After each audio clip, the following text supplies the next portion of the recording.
싱가포르에 가면 마리나베이 샌즈 호텔이라는 그렇게 오래되지 않은 호텔이 있습니다.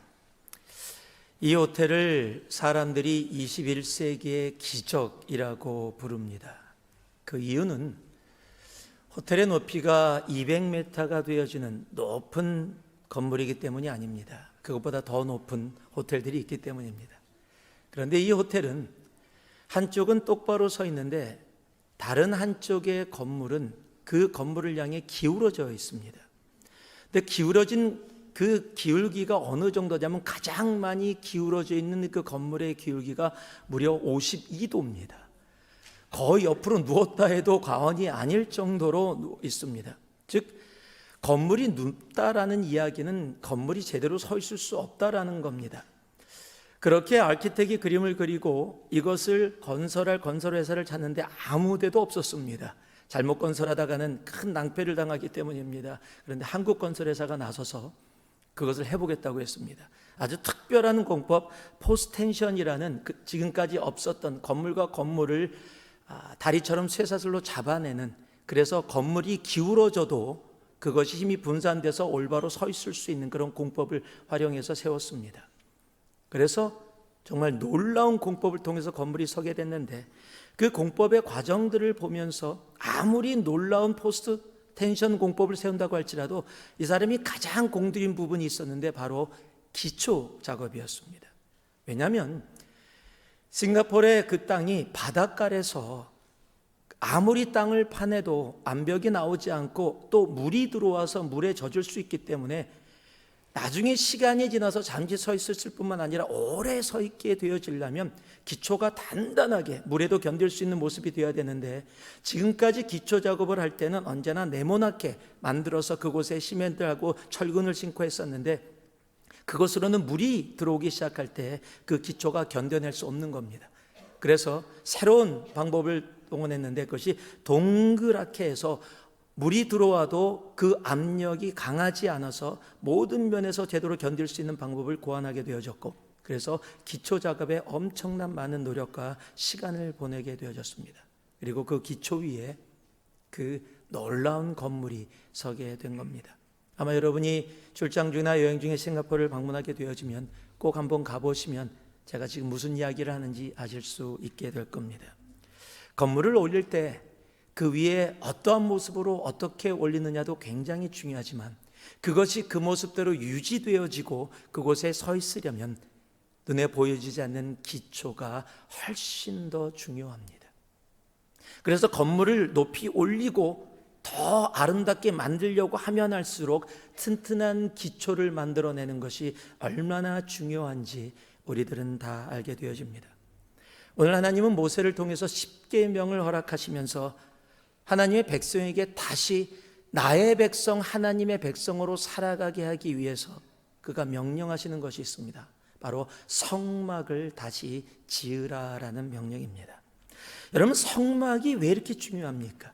다시 이스라엘 백성들이 회복되어지면서 가장 먼저 명령한 것이 성막의 건축입니다. 왜냐하면요, 성막의 건축이, 성막이 하나님의 임재를 나타낸다라면 그 성막이 이스라엘 백성과 함께한다, 즉 하나님의 임재가 그들과 함께한다라는 이야기는 이스라엘 백성이 하나님의 백성임을 세상 가운데 선포하는 일이 되어지기 때문입니다. 그런데 그 성막 건축을 하나님께서 디테일하게 다시 말씀하시기 전에 이들에게 하시는 명령이 오늘 출애굽기 35장 전반부의 말씀입니다. 무엇을 이야기하십니까? 성막 건축 이전에 하나님은 우리의 마음과 삶에 그 성막 건축을 위한 기초 작업을 하기를 명령하십니다. 여러분, 성막이 우리의 삶 속에서 온전한 삶의 성막으로 온전히 나타나기 위해서는 그 성막을 만들어내는 우리들의 마음과 삶에 온전한 기초가 먼저 중요하기 때문입니다. 우리는 지금도 하나님의 성막을 건축하는 사람들입니다. 왜냐하면 우리는 바로 하나님의 나라를 이 땅에 건축해가는 사람들이기 때문입니다. 여러분, 바리새인들이 예수님께 물었습니다. 하나님의 나라는 대체 어디에 있습니까? 그들에게 우리 예수님은 분명하고 확실하게 대답을 합니다. 누가복음 17장이죠. 또 여기 있다 저기 있다고도 못하리니 하나님의 나라는 너희 안에 있느니라. 여러분, 하나님의 나라는 우리 안에, 우리 가운데 있습니다. 즉 하나님의 나라는 우리 안에서 지금도 세워져 가고 있다라는 사실입니다. 여러분, 하나님의 나라가 우리의 삶 가운데, 우리 안에서 정말 계속해서 올바로 세워지기 위해서는 우리의 삶에도 우리의 마음에도 튼튼한 온전한 기초가 세워져야 합니다. 오늘 말씀이 우리들의 그것을 이야기해 줍니다. 이 땅을 사랑하며 하나님의 나라를 세워가는 우리들이 정말 튼튼한 기초를 어떻게 쌓아갈 수 있을까? 오늘 이 출애굽기 우리가 강해를 하면서 정말 성막의 건축을 이야기하면서 하나님이 이 35장 1절에서 10절을 통해서 우리들에게 그 올바른 기초를 말씀해 주십니다. 첫 번째로 하나님 나라를 온전히 세우기 위해서 하나님이 명령하시는 기초 작업은 이것입니다. 2절과 3절입니다. 엿새 동안은 일하고 일곱째 날은 너희를 위하여 거룩한 날이니 여호와께 엄숙한 안식일이라. 누구든지 이날에 일하는 자는 죽을지니 안식일에는 너희의 모든 처소에서 불도 피우지 말지니라. 하나님 나라를 온전히 세우기 위해서 하나님 명령하신 첫 번째 우리가 해야 될 기초 작업이 있습니다. 한번 따라해 주시기 바랍니다. 예배드림입니다. 성막을 다시 짓는 일은 굉장히 중요합니다. 왜냐하면 성막을 통해서 바로 우리가 하나님과의 교제, 또 하나님과의 임재 가운데 들어갈 수 있기 때문입니다. 그런데 성막을 아직 지라고 이야기하시면서 디테일한 내용을 아직 말씀도 안 하셨는데, 성막이 다시 지어지기 이전에 주님께서 그들에게 명령하신 것이 무엇이에요? 바로 예배, 안식일을 올바로 지키는 것이라는 사실입니다. 여러분, 성막 건축의 목적이 뭡니까? 예배입니다. 여러분, 이스라엘에 이 성전이 없어서 예배를 못 드린 것이 아니라는 사실입니다.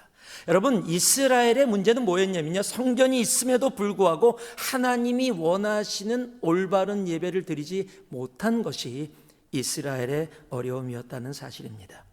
성전 건축의 목적은 하나님의 임재 가운데 나아가는 것, 하나님 앞에 온전한 예배자로 나아가는 것, 그것이 성전 건축, 즉 지금 우리들에게 이야기한다면 하나님 나라를 세워가는 바로 목적이 되어지는 겁니다.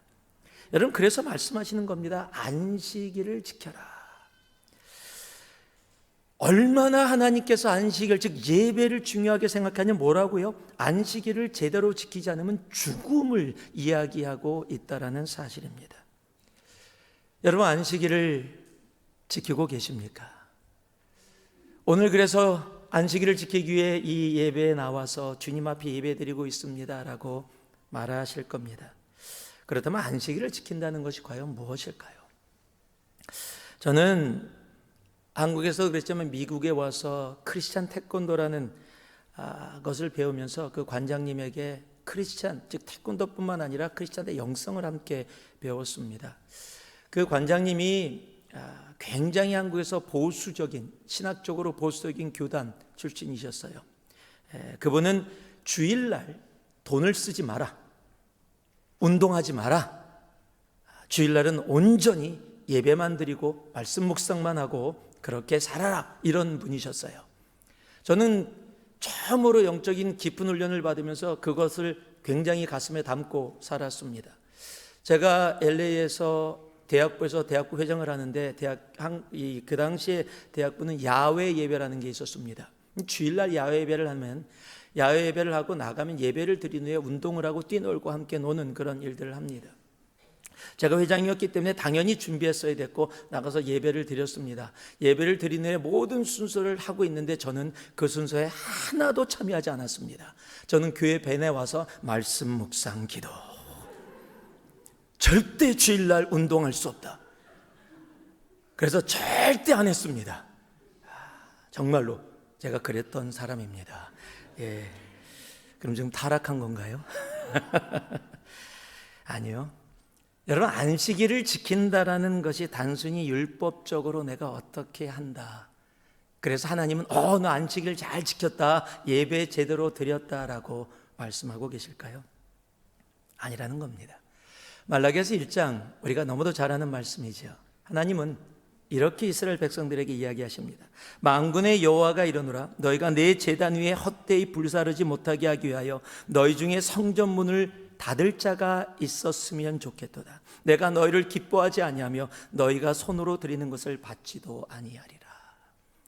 여러분, 당시의 이스라엘 백성들은요, 안식일의 규례 율법을 너무도 철저하고 확실하게 지켜왔었습니다.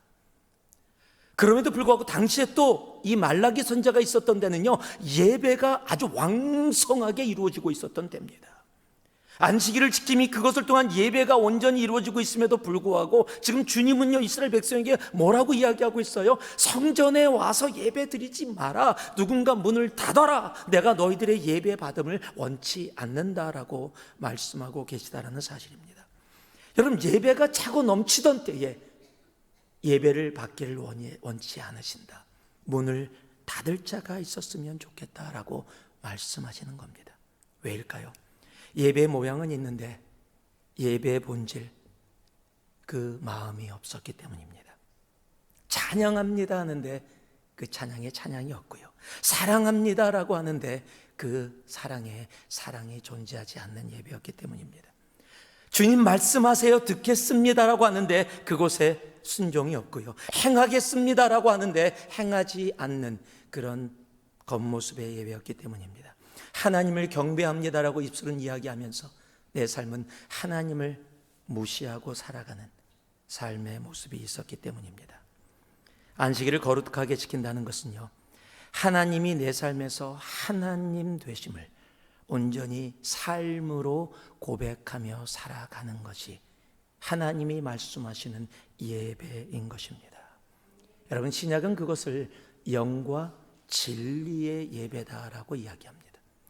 그래서 우리가 잘 아는 요한복음 4장 23절 뭐라고 얘기합니까? 아버지께 참되게 예배하는 자들은 영과 진리로 예배할 때가 오나니 곧 이때라. 아버지께서는 자기에게 이렇게 예배하는 자들을 찾으시느니라. 여러분, 하나님은요, 다른 데 관심 없으세요. 하나님은 영과 진리로 예배하는 자, 예배라는 자리, 예배라는 의식에 담겨있는 사람들이 아니라 영과 진리로 우리의 삶 가운데 하나님이 하나님 되심을 온전히 인정하며 살아가는 삶. 내가 찬양을 합니다라고 얘기할 때 내 삶에 찬양이 있고 내 영의 찬양이 있고, 내가 주님 말씀하세요 듣겠습니다 할 때 내 삶으로 순종하며 나아갈 수 있는 바로 진정한 예배자를 하나님은 지금도 찾고 계시는 겁니다. 우리는 하나님 나라를 세워가는 사람들입니다. 그 하나님 나라를 세우는 그 기초는 다른 곳에 있지 않습니다. 바로 하나님이 기뻐 받으시는 온전한 예배 드림에 있다라는 사실입니다. 영과 진리의 예배자는 안식일이라는 시간과 방법, 그 이전에 안식일의 주인이 하나님이심을 온전히 고백하며 살아가는 바로 그것이 예배 드림이라는 사실입니다. 예배는 단순한 의식이나 숙제가 아닙니다. 예배 드림은 바로 하나님 나라를 우리의 삶 가운데 세워가는 가장 중요한 기초라는 사실입니다. 하나님이 기뻐하지 않으시는 예배가 없다면 우리는 하나님 나라를 세워가는 모습이 되어질 수 없을 겁니다. 오늘 이 예배가, 그리고 이 예배, 이 공동체 예배가 끝난 후에 우리의 일터와 가정, 우리가 삶에서 이루어지는 그 한 주의 시간 동안 여러분 가운데 정말 하나님 나라를 세우는 놀라운 예배 드림의 기초가 주님이 기뻐하시는 모습으로 쌓이는 놀라운 은혜가 있기를 주님의 이름으로 축복합니다. 하나님이 찾으시는 영과 진리의 예배, 그것이 우리의 삶 가운데 하나님 나라를 세워가는 바로 기초를 쌓는 일이라는 사실입니다. 두 번째가 5절입니다. 같이 한번 읽겠습니다. 5절 말씀 함께 합니다. 너희의 소유 중에서 너희는 여호와께 드릴 것을 택하되 마음에 원하는 자는 누구든지 그것을 가져다가 여호와께 드릴지니 곧 금과 은과 녹과.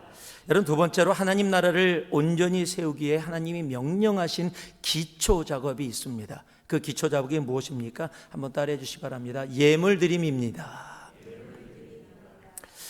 여러분, 교회에서 가장 민감한 토픽, 많은 목사님들도 별로 그렇게 많이 설교 가운데 하기 원치 않는 토픽이 있다면 바로 헌금 이야기입니다. 사람들은 교회에서 헌금에 대해서 듣는 거 별로 좋아하지 않습니다.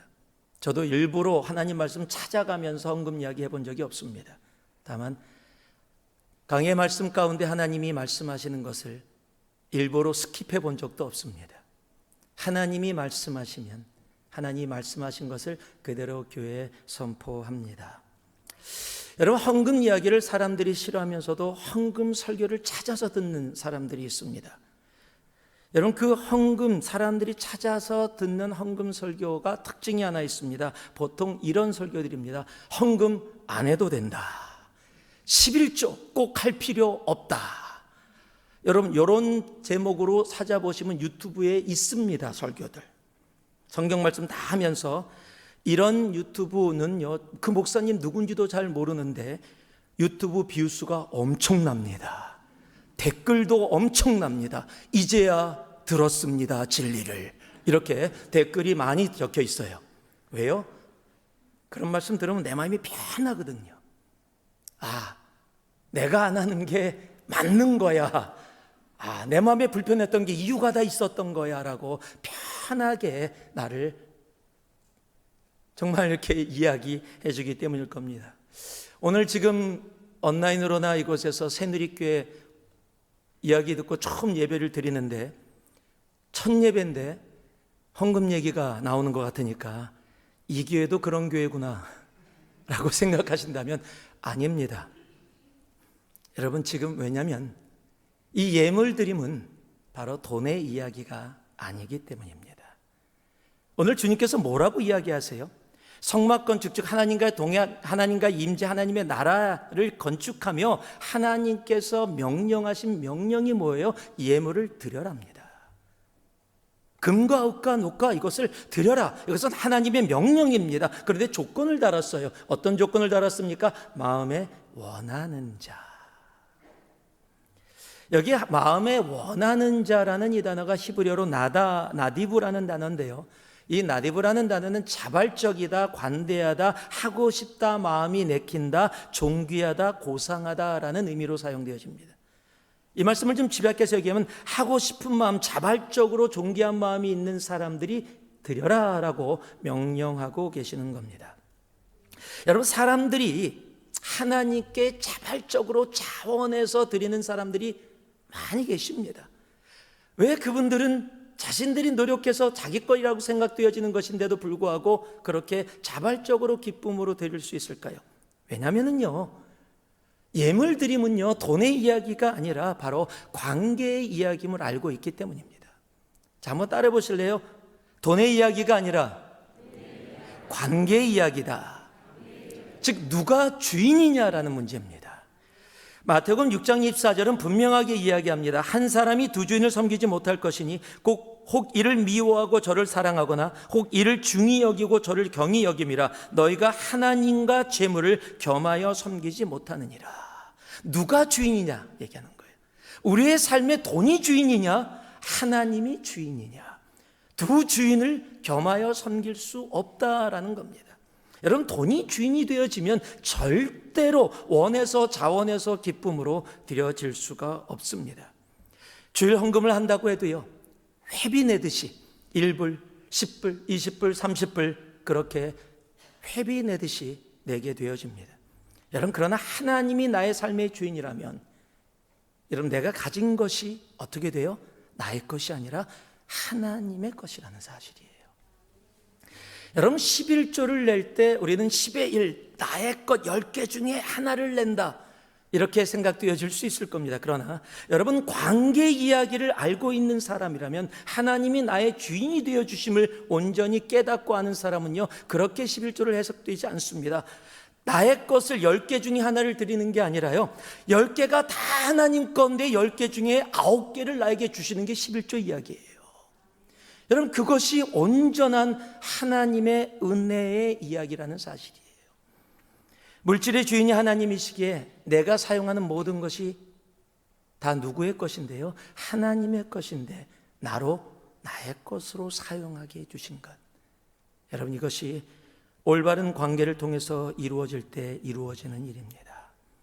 예물드림은 여러분, 돈의 이야기가 아닙니다. 관계의 이야기입니다.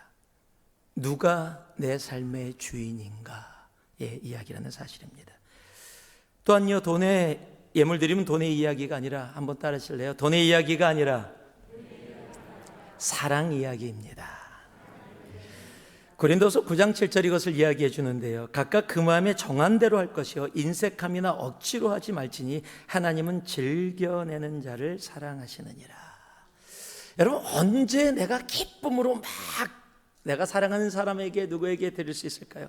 여러분, 사랑하는 사람이라면 더 주고 싶은 게 우리들의 마음이에요. 그런데 그렇지 않으면 예의만 지키지요. 제가 남가주에 있을 때 그냥 조금 아는 사람이 결혼 초청장을 보내면 당시에는 그냥 다 갔습니다. 그런데 그렇게 친하지 않은 사람이면 제가 결혼식 가기 전에 꼭 들리는 곳이 있습니다. 김수정기라는 곳입니다. 남가주에 계신 분들은 다 아실 겁니다. 거기를 왜 들리냐? 결혼 선물이 많아요. 이만큼 큰데 박스까지 해서 20분이면 돼요. 그럼 포장까지 예쁘게 해줍니다. 그러면 결혼식장 가서요, 큰 선물 주고서 이름 씁니다. 나 왔다, 나 선물 줬다. 그런데 제가 사랑하는 사람에겐 절대 김수정기 안 갑니다. 정말 그가 무엇을 원할까, 바랄까, 내가 할 수 있는 최대한도로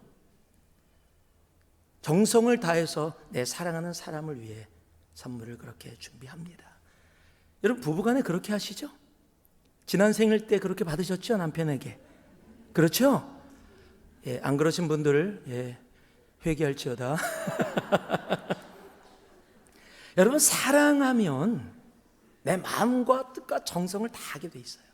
그것을 너무도 잘하는 이야기가 뭐예요? 우리가 잘 아는 크리스마스 이야기라는 이야기죠.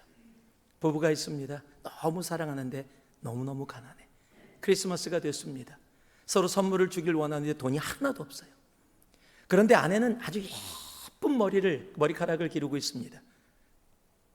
그런데 그 머리카락을 잘라서 남편의 시계줄을 삽니다. 왜냐하면 남편이 시계가 있는데 시계줄이 없었기 때문입니다.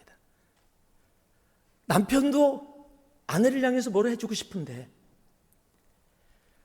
아무것도 가진 게 없어요. 그런데 그가 시계를 가지고 있는데 줄이 없는 시계를 갖고 있는데 그것이 너무도 자기에게 소중한, 정말 절대 버릴 수 없는 너무 소중한 것이에요. 그런데 그것을 팝니다. 그리고 아내의 머리핀을 삽니다.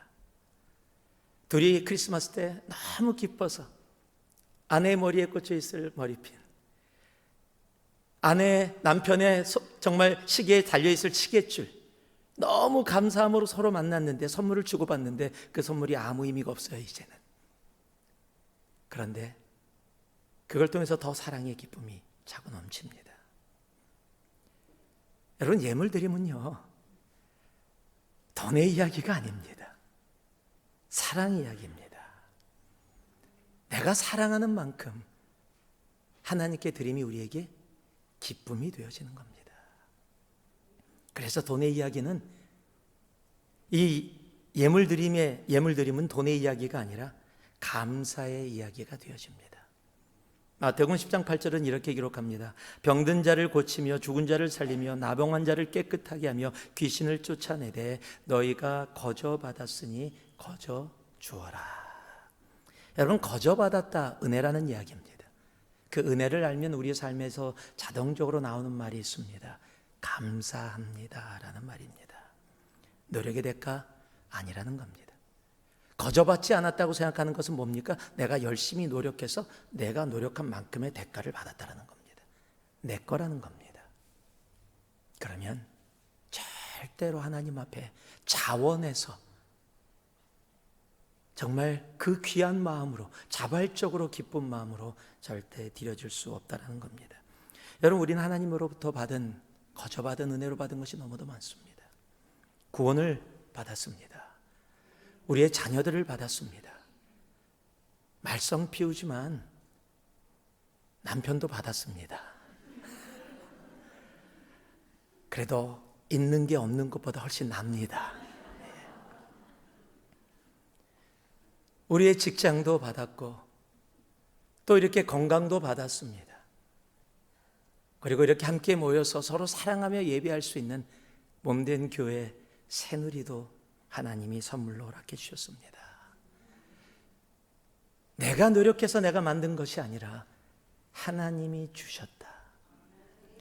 여러분, 그럴 때 더더욱 감사함으로 주님 앞에 기쁨으로 자원해서 드릴 수 있는 겁니다. 왜 예물 드림이 주저하게 되어지고 아깝다고 느껴지는지 아십니까? 왜 손해보는 것 같습니까? 아닙니다. 여러분, 예물 드림은 내가 드리는 게 아니라 내가 받는 시간입니다. 내가 드린다고 생각하는데요, 아니에요. 여러분, 그 시간을 통해서 오히려 하나님이 우리들에게 더 많은 것을 부어주시기 원하시고 부어주시는 시간이 바로 예물 드림이라는 시간이에요. 말라기 3장에 보면 오죽하면 하나님이요 이렇게 말씀하십니다. 만군의 여호와가 이르노라 너희의 온전한 11조를 창고에 드려. 여러분, 11조라고 안 하고 온전한 11조라고 이야기해요. 그 얘기는 뭐예요? 11조라고 해서 드렸는데 하나님이 말씀하신 온전한 11조가 아니라 그냥 내가 생각하는 내 예의를 지키는 그 정도의 예물이었다라는 겁니다.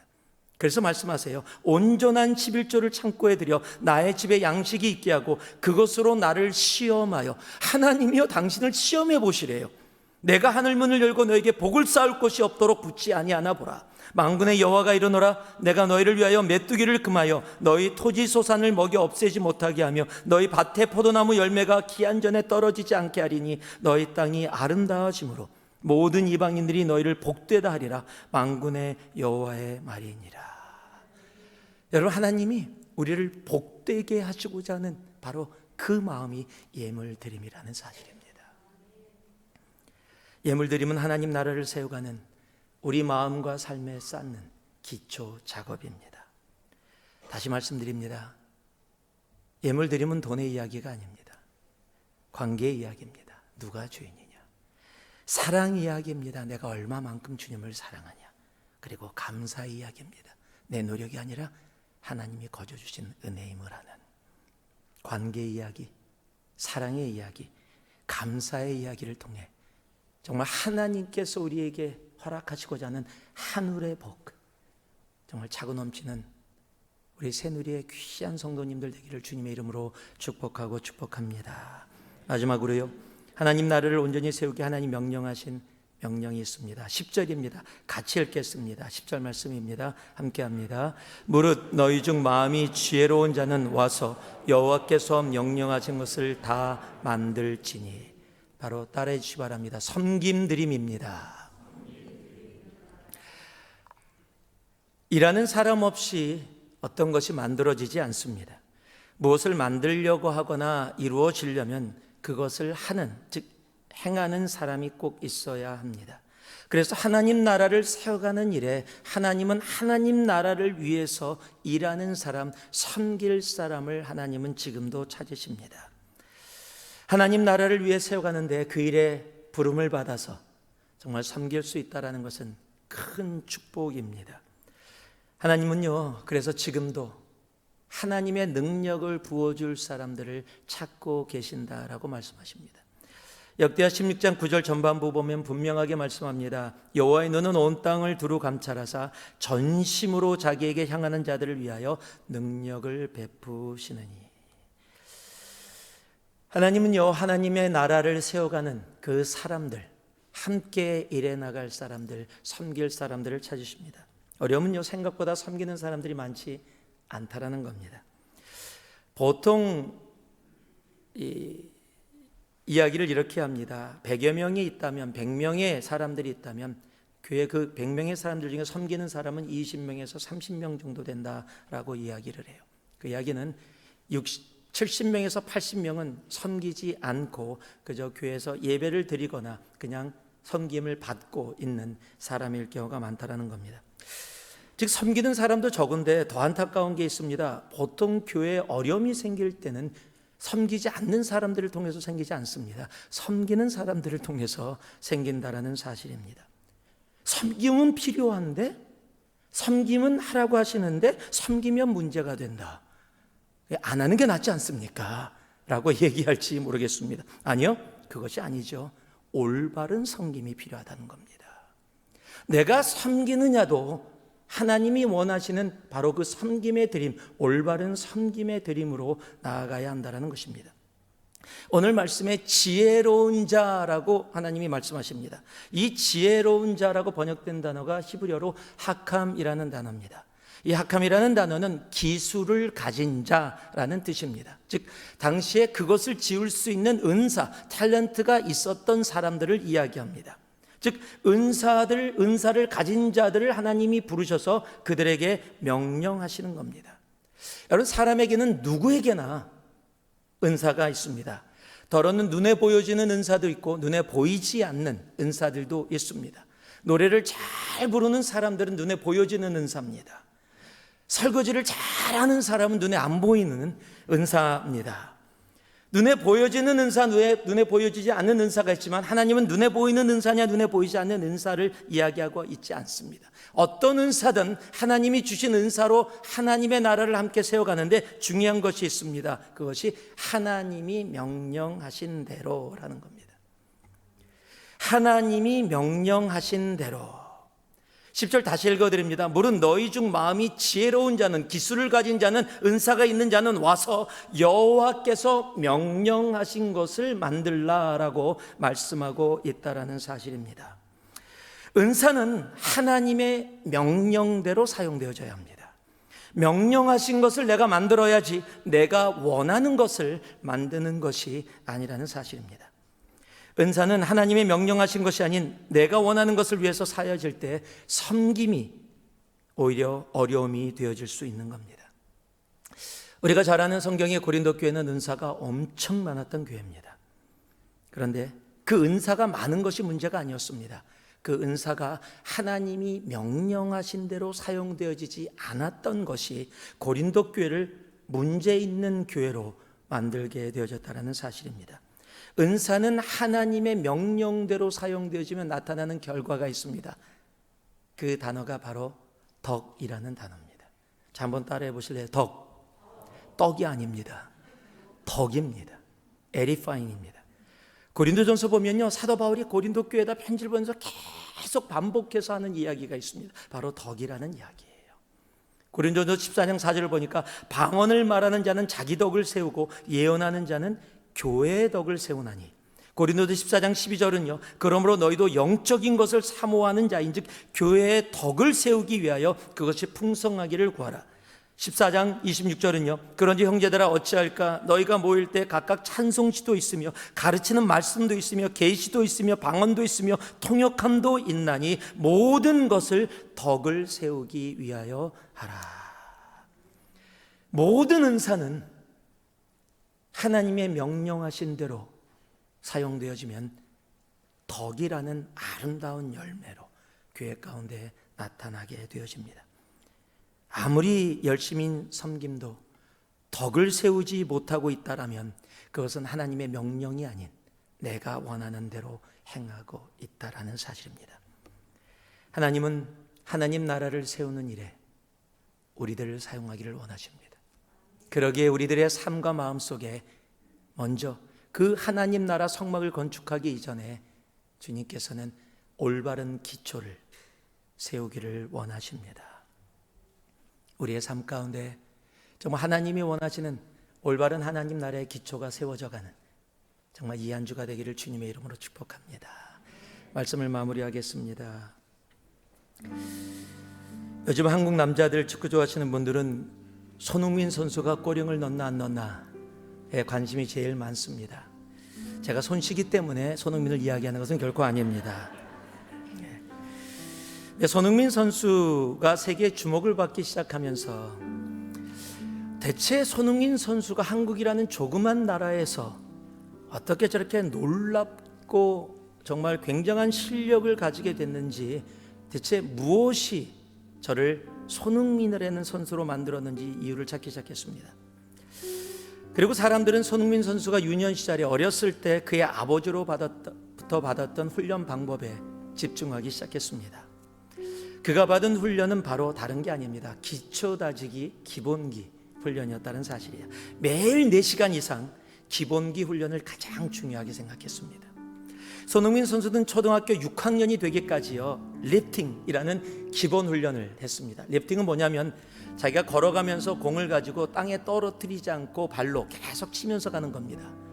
아마 축구해 보신 분 알겠지만 2번 치면 공이 내가 원하는 방향으로 날아가지 않고 쫓아가느라고 바쁠 텐데, 그것을 계속해서 운동장을 몇 바퀴 도는 게 훈련이에요.